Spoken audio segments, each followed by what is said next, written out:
Good evening. The Inkatha Freedom Party now due to hold a press briefing in just the next few moments on its decisions around coalitions and particularly in KwaZulu Natal. It's a complicated picture there. Mkhonto Wesizwe has 37 seats. The EFF has 2. The EFF has said it would work with MK and KZN. Together they would have 39 seats.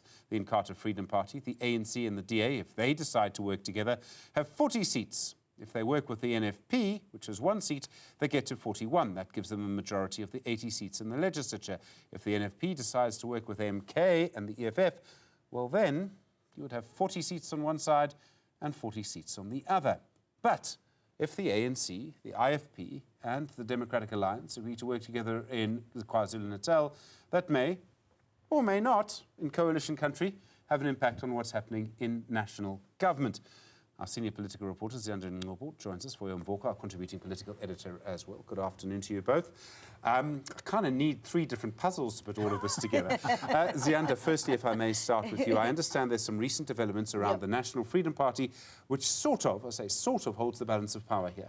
It sort of does, and in the sense that it would actually help the MK party, I beg your pardon, EFF, get to those 40 seats. Now, what seems to have been emerging, speaking to a couple of sources, that the former president has met with the NFP president, Ivan Barnes, and they are sure that the NFP will be voting with them. Now, you'd have 40 on one side and 40 on the other side. And it's interesting, Stephen, because of the historic relationship that the NFP has had with the ANC in KwaZulu Natal, where they've voted with each other in various municipalities. So does it mean that the former president is also scuppering, you know, what were previous party ties? Remembering that when the NFP broke away from the IFP, then they joined hands with the ANC to undermine the IFP. So as we've been discussing, what happens at a national level has a key and material impact on what happens in KwaZulu Natal. So in other words, if the NFP now, because I mean, if my understanding this morning was, I think they said that they had not spoken to MK at all. Yeah. In one phone call from former President Zuma, suddenly the political balance changes. It's a long time until Friday. It's a long time until Friday, and remember, a lot of parties are still meeting, which is why I find the briefing by the IFP quite interesting, because we've reached out to the ANC. They're saying, no, not ready to have a briefing. The DA, the FedEx, is only meeting tomorrow as well to consolidate, because remember, you have meetings and you go back to, you know, your decision-making structure, and a decision has to be made. But if the picture is worth anything, a picture tells 1,000 words. That handshake between Jacob Zuma and Ivan Barnes, that picture, it means then KwaZulu Natal is going to paint an interesting picture. The KwaZulu Natal legislature at 10 o'clock is due to swear in MPs, and that's when we'll know who will become premier, as well as all the other provinces. 10 o'clock Friday morning. Vuyo Mvoko, I mean, could the picture change again? It's one person. It's a real indication of what's happening in our politics. When one party, which has done worse than it's ever done, by the way, the NFP, they probably have 1 seat, and suddenly they decide what happens. Yeah, and also, I mean, it takes us back to what we always say. I mean, you never know what Jacob Zuma has up his sleeve, you know, until he makes that move. Yeah. He's famous for, I mean, chess playing. You know, it obviously, I mean, for the past 2 days at least, it was almost certain that the IFP, the ANC, the DA, and the NFP would go together, and it's almost a done deal. And it sort of made sense on a couple of fronts, because if you look at some of the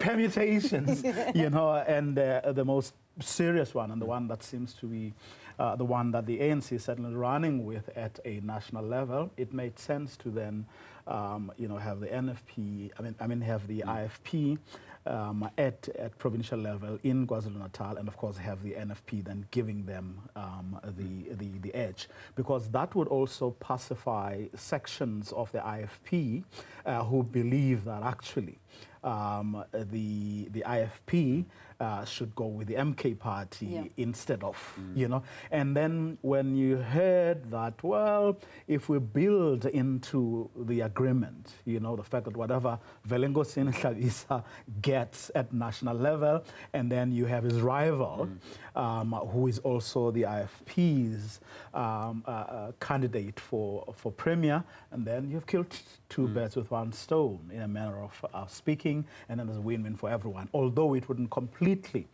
pacify those in the IFP who still who feel that for the longevity of the party and given the KwaZulu Natal's dynamics, they'll probably be better off with the NFP. It looks like Jacob Zuma has sort of helped them, help achieve that, but hey, who knows how it's going to go? Still 36 hours to go. I mean, the one big advantage I would imagine the ANC has in all of this, Ziyanda, is that it still has the biggest... It really gets to decide what happens in national government. Now, the National Freedom Party doesn't actually have a seat in the National Assembly. There's still the option of 2 ministers being appointed without actually holding a seat. I mean, I imagine the president wouldn't want to use one of them on an NFP person. The bigger point, though, is that the ANC still has a sort of power in national government that MK at this stage doesn't have.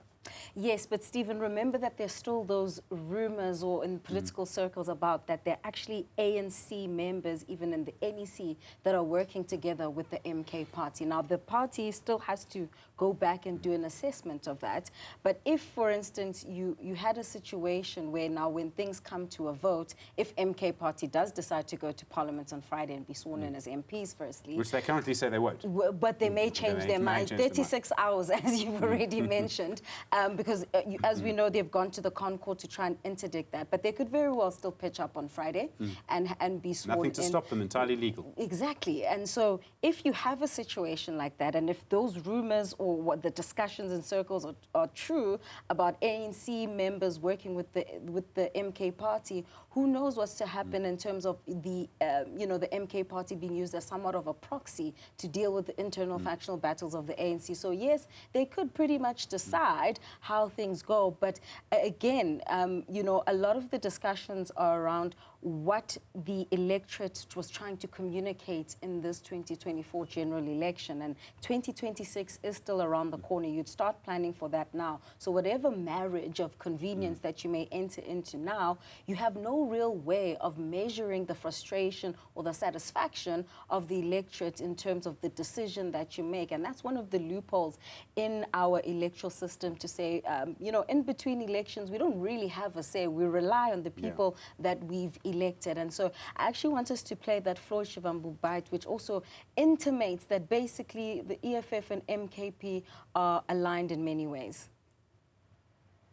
We're still in the discussions. We've had meetings with the ANC, we've had meetings with Mkhonto as a party as well to try to weave a consensus as to how do we constitute a government that will have sound ideological basis and principles that guide such a government, because we do not think that a government must be formed just for the sake of it. We cannot go and form a concoction of ideologically opposed political parties, of parties that have different, fundamentally and irreconcilable foreign policy positions. We think that a government should be constituted of like-minded forces, or those that can find some common ground on certain issues, and then we then talk about the issues of positions later on. Vuyo, his comment there, you can't just form a government for the sake of forming a government, comes to an interesting point, because in KwaZulu Natal, you could have 40 votes on one side and 40 votes on the other.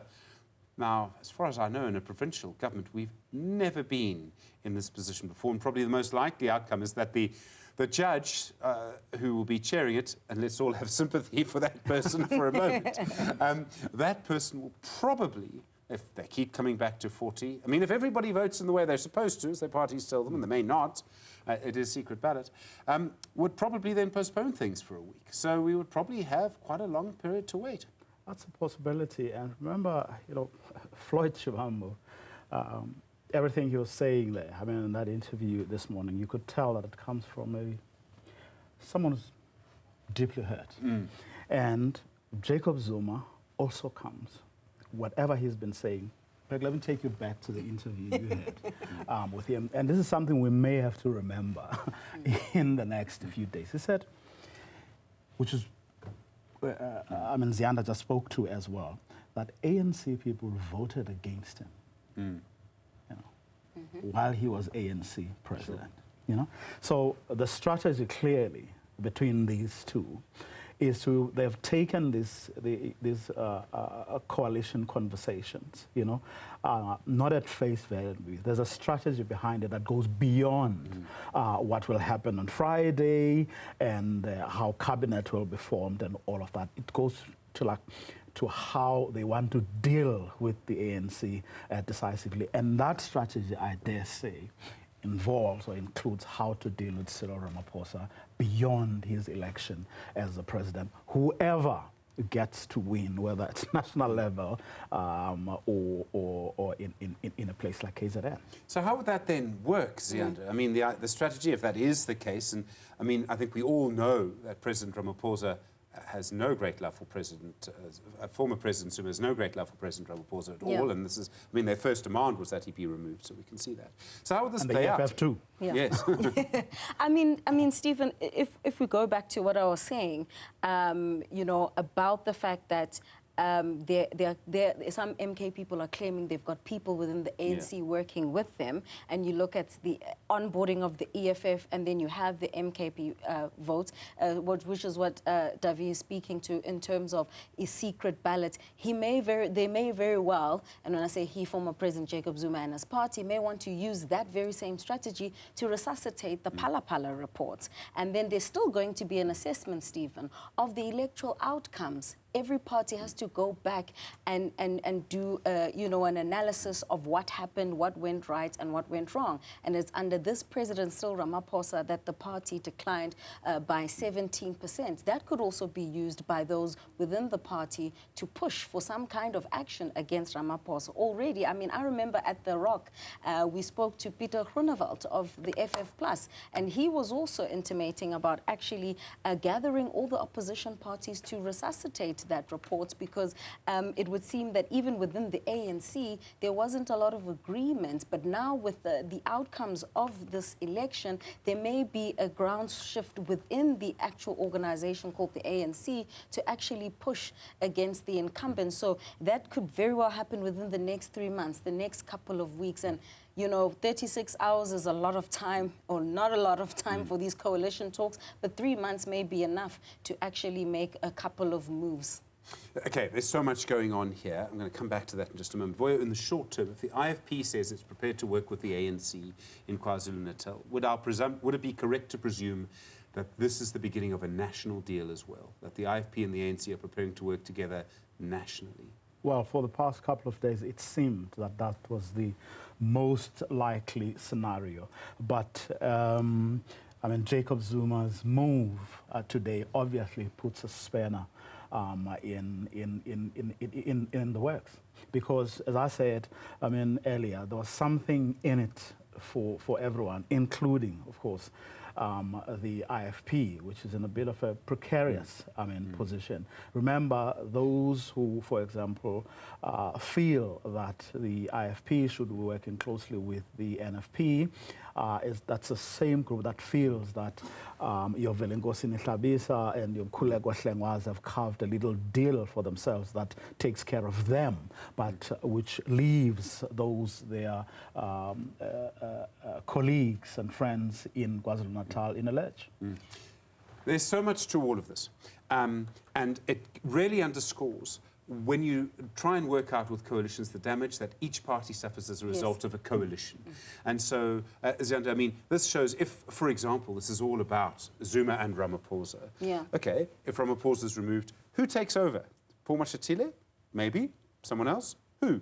But this is also the case for the DA. If they go into business with the ANC and are accused by some of their supporters of keeping the ANC in power, they'll suffer in the local elections. And how people really feel, we will notice in the local elections. Exactly, Stephen. And just to add to what Davi was speaking about, we must not also forget, and it mustn't be lost on us, the historical relationship between the ANC and IFP, which is why that ability to be able to gauge the sentiment of your electorate is so important. Because at a national level, the ANC and IFP may agree leaders and like, you know, Davi was mentioning Mpuleko Hlengwa, Velenkosini Hlabisa, which form part of one faction within the IFP currently. But it may be another thing on the ground in KwaZulu Natal in terms of the relationship between the ANC and IFP. And so this goes back to that conversation about what happens at national, not necessarily having to be prescriptive to what happens at a local level, because the dynamic is completely different. Even if you look at the prospect of violence, for an example, when you have these kind of deals. And so, you know, anyone and everyone stands a chance to be punished. And this is why this briefing by the IFP is going to be so critical, Stephen, in terms of getting a sense of what they've managed to negotiate, given the fact that we're hearing that under the ANC, DA, IFP sort of arrangement, they'd still tout, you know, Thami Ntuli as the premier, which would sort of deal with the internal dynamics of the IFP. But really, if KZN is the IFP's stronghold, what does it mean for the future of the party? So much more to come.